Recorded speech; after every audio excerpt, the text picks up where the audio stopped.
Subscribe to our channel and press the bell icon for the latest updates. Tamil cinema ఇండస్ట్రీలో super star Rajinikanth హీరోగా లోకేష్ కనకరాజ్ దర్శకత్వంలో తెరకెక్కిన కూలీ cinema నిన్న ప్రేక్షకుల ముందుకు వచ్చింది. ఈ సినిమాతో పాటు బాలీవుడ్ స్టార్ డైరెక్టర్ అయిన అయాన్ ముఖర్జీ గతంలో చేసిన వార్ సినిమాకి సీక్వెల్గా హృతిక్ రోషన్ జూనియర్ ఎన్టీఆర్లను హీరోలుగా పెట్టి వార్ 2 సినిమాను తెరకెక్కించాడు. ఈ సినిమా కూడా నిన్ననే ప్రేక్షకుల ముందుకు వచ్చింది.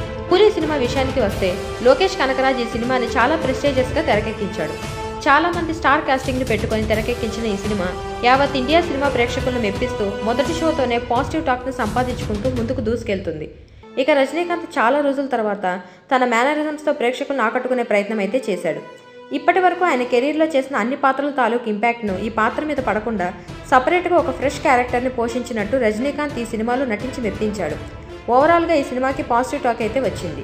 లియో, ఖైదీ, విక్రమ్ మాస్టర్ చిత్రాలు తీసిన లోకేష్ కనకరాజ్ తన మార్క్ మిస్ అయ్యాడని అభిమానులు నెట్టింట కామెంట్లు చేస్తున్నారు. ఏది ఎలా ఉన్నా ఈ సినిమాలో ఒక డైలాగ్ మాత్రం థియేటర్ దద్దరిల్లేలా చేసిందని అభిమానులు చెబుతున్నారు.